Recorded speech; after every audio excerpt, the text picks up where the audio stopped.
अशोका है अशोका, अशोका है अशोका।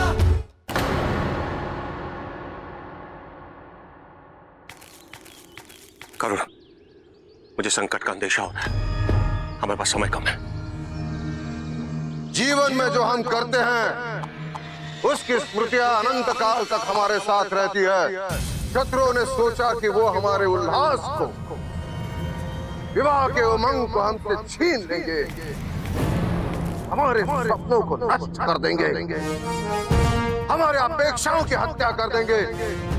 और ये उनका भ्रम है। उनके भ्रम को हम तोड़ देंगे, उन्हें मुंह तोड़ उत्तर देंगे। शत्रु हमसे हमारे प्राण ले सकते हैं पर हमारी स्वतंत्रता नहीं। जय जननी, हर हर महादेव।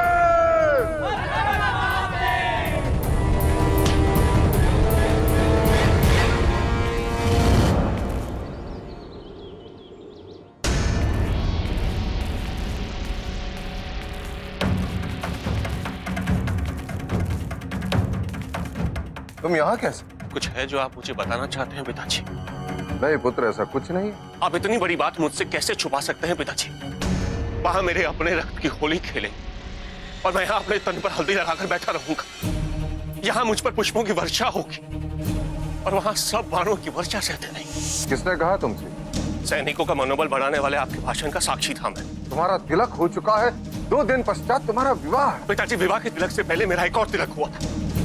आचार्य ने मातृभूमि की मिट्टी से मेरा तिलक किया था। और जब मेरी मातृभूमि को मेरी आवश्यकता है, आप चाहते हैं कि मैं अपने विवाह की वेदी पर बैठा रहूं? ऐसा कैसे सोच लिया आपने? क्योंकि मैं तुम्हारा पिता हूं। मैं जानता हूं तुम्हारे लिए उचित क्या है, अनुचित क्या है। और ये भी जानता हूं इस विवाह के लिए तुमने कितना संघर्ष किया है। और मैं ये सुनिश्चित करूंगा कि तुम्हारे विवाह में अब कोई भी बाधा ना आए, चाहे वो युद्ध ही क्यों ना हो। स्मरण रहे, इस देश का निर्माण हमारे जन्म से पूर्व हुआ है। तो जब हम नहीं रहेंगे तो भी ये देश रहेगा। देश का निर्माण एक निरंतर चलने वाली प्रक्रिया है पुत्र। मैं जानता हूं कि आप मुझे युद्ध में क्यों नहीं भेजना चाहते, कि आप अपराध बोध से ग्रसित आप उन बलों की क्षतिपूर्ति कर रहे हैं जब आपने ना मुझे समझा और ना ही मेरी भावनाओं को समझा। किंतु पिताजी, आप जानते हैं आप आज भी वही कर रहे हैं। मेरी मातृभूमि को मेरी आवश्यकता और आप चाहते हैं कि मैं हाथ पे हाथ धरा बैठा रहूं। मैं तुम्हारी देशभक्ति की भावना का सम्मान करता हूं पुत्र, किंतु मुझ पर विश्वास रखो। इस बार मेरे देश, मेरे परिवार के लिए कुछ करने की मेरी बारी है। तुम इस युद्ध में नहीं जाओगे, ये मेरा अंतिम आदेश। पिताजी, पिताजी, मेरे देश को मेरी आवश्यकता है और मैं हाथ पे हाथ रख के बैठा रहूं। ऐसा कैसे कर सकता हूं मैं? पिताजी की आदेश की अवहेलना भी नहीं कर सकता। क्या करूं मैं? किससे बात करूं? किससे?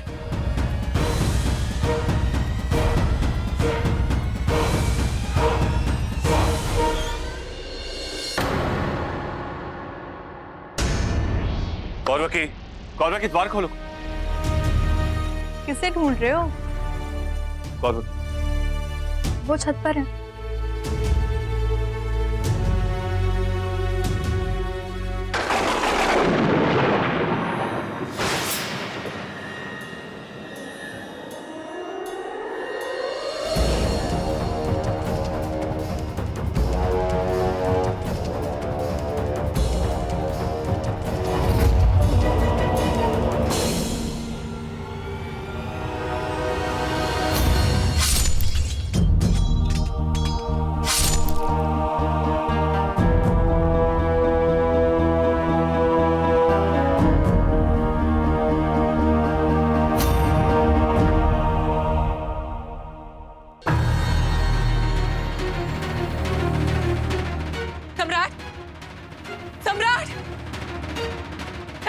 सम्राट राजा जगन्नाथ से भेंट करने गए हैं रानी धर्मा।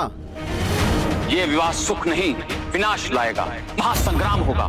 पाटलिपुत्र और कलिंग के बीच महायुद्ध। ऐसा युद्ध पहले कभी नहीं हुआ। असंख्य निर्दोष मारे जाएंगे।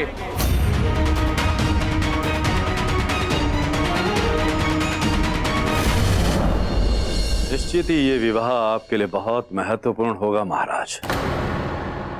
अवश्य मैं इसकी अनुमति भी दूंगा और आश्वस्त करता हूं आपको कि आज के बाद ना तो हमारी तरफ से कोई षड्यंत्र होगा और ना ही विरोध। यदि होगा तो केवल सहयोग, वो भी 100%। छोटी सी इच्छा है महाराज, और आपने तो मुझे कुछ भी देने का वचन दिया है।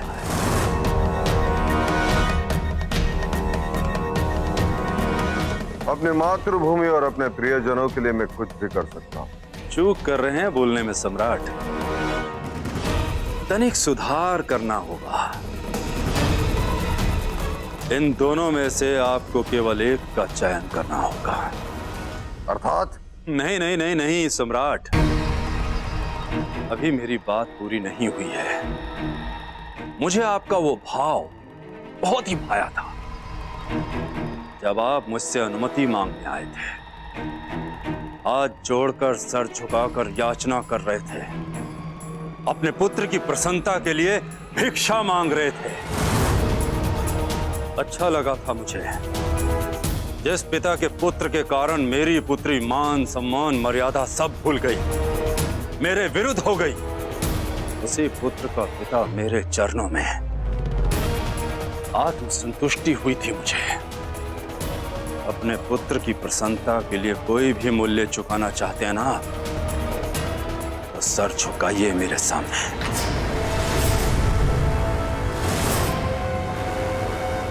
झुकिए।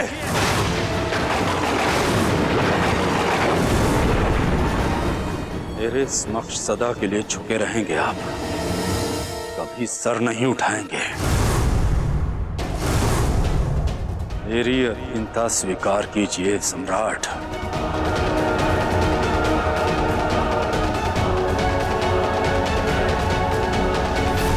शीघ्रता नहीं है मुझे,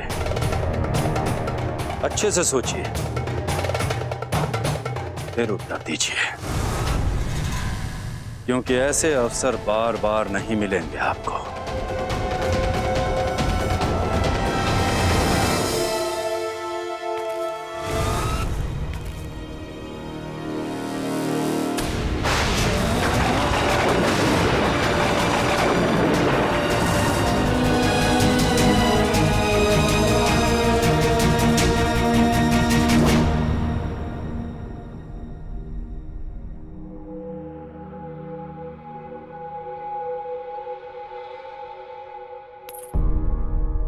मैं ही क्यों, सदैव मैं ही क्यों, नियति लिखने वाले ने मेरे साथ इतना बड़ा अन्याय क्यों किया अशोक?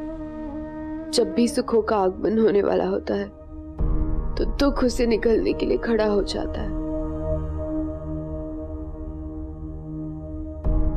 मेरी सारी आशाएं बार बार खंडित हो जाती हैं।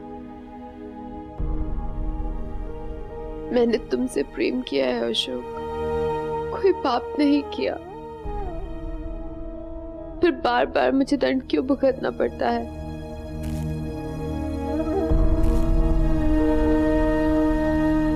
तुम्हारी वेदना मैं समझ सकता हूं कौरवकी। तुम तो मेरी होने वाली अर्धांगिनी हो, तुम्हारा अधिकार है मुझ पर, इसीलिए मैं तुमसे पूछ रहा हूं कि मुझे क्या करना चाहिए। कि मेरा हृदय तुम्हें मुझसे दूर जाने की अनुमति दे देगा। नहीं अशोक, ऐसा नहीं हो सकता।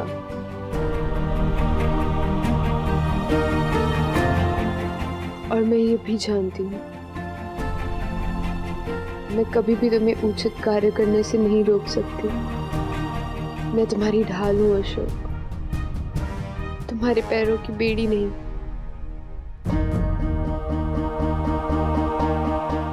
किंतु पिताजी, उनके आदेश की अवहेलना कैसे कर सकता हूं मैं? राजवंशी हो तुम अशोक। शास्त्रों के अनुसार तुम्हारा परम धर्म देश की रक्षा है। इसके लिए यदि तुम्हें अपने पिता के आदेश का उल्लंघन भी करना पड़े तो इसमें अनुचित क्या है? देश सारे संबंधों से बड़ा होता है अशोक।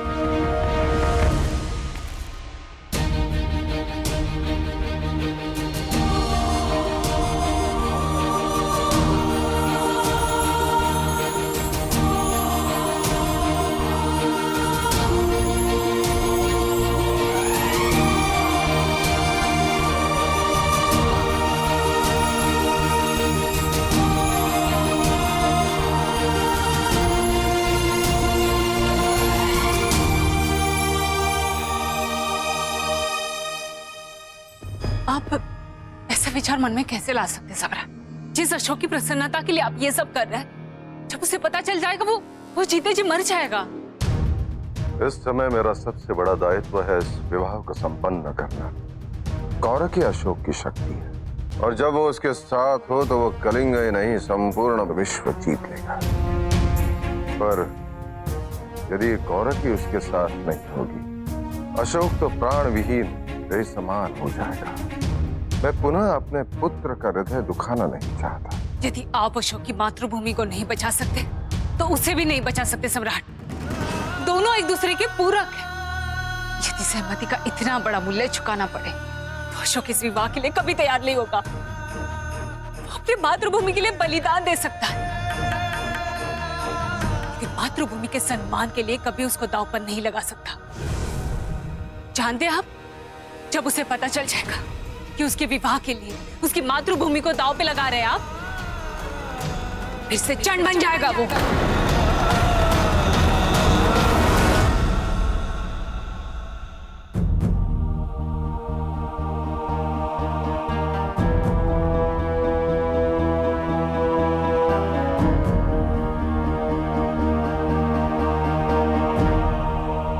ये क्या कर रहे हो आप दोनों?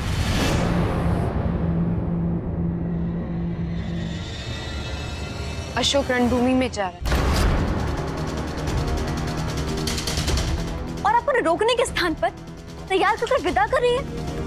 इन्हें सेनापति के रूप में नहीं, आपके पति के रूप में तैयार होने की आवश्यकता है। मुझसे कहीं अधिक आवश्यकता। अशोक को मातृभूमि को दिया हुआ वचन पूरा करना प्राथमिकता है।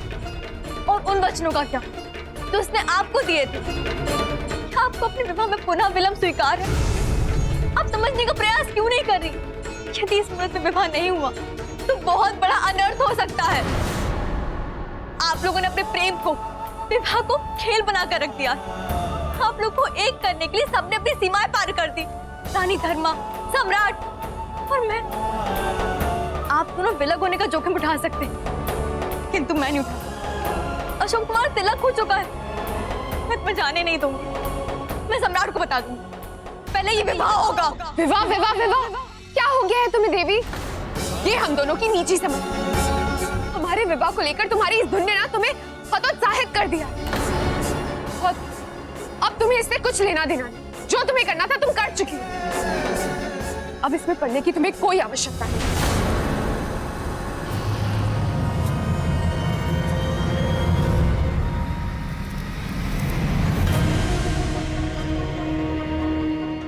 ये क्या किया तुमने कौरव? अपना क्रोध तुमने उस निर्दोष पे क्यों निकाला? यदि हमारे भाग्य में कष्ट है तो इसमें उसका क्या दोष?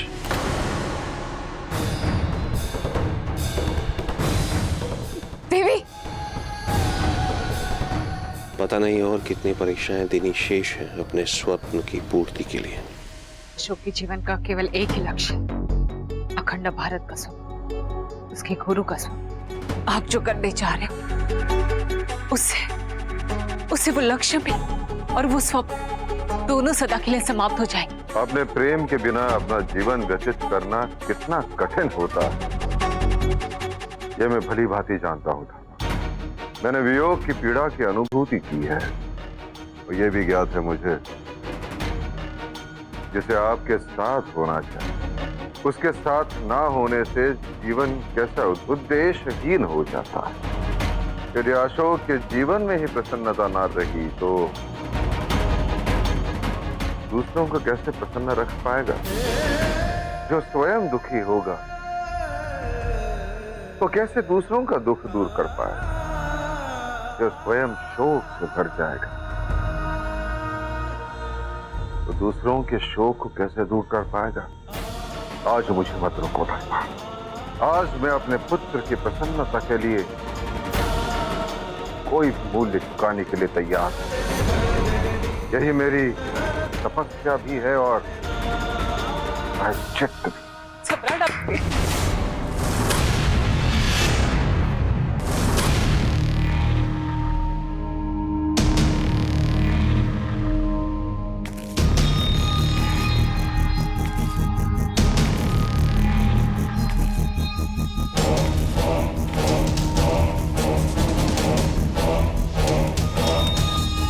ये अनुबंध पत्र है।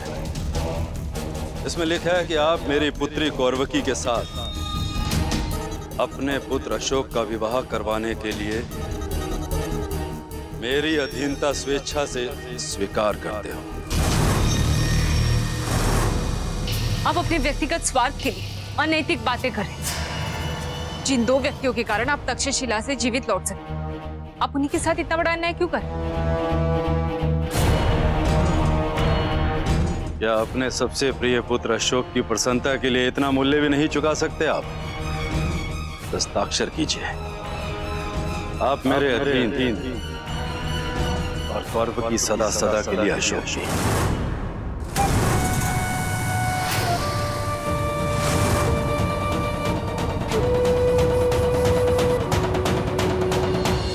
उस समय अपने पुत्र की प्रसन्नता के लिए बड़े बड़े दावे कर रहे थे आप। कोई भी मूल्य चुकाने के लिए तैयार थे आप। वो पुत्र जिसने आपके लिए, आपके मगध के लिए अपने प्राणों को कई बार दांव पर लगा दिया, और एक आप हैं, राज सिंहासन का मोह छूट ही नहीं रहा आपसे। सत्य कहते हैं लोग कि आप वास्तव में स्वार्थी पिता हैं।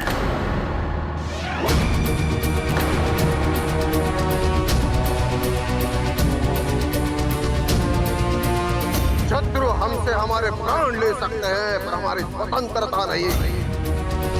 तुम्हारे विवाह के पश्चात मैं तुम्हें संपूर्ण स्वतंत्रता दूंगा। उसके पश्चात एक भी राजद्रोही बचना नहीं चाहिए।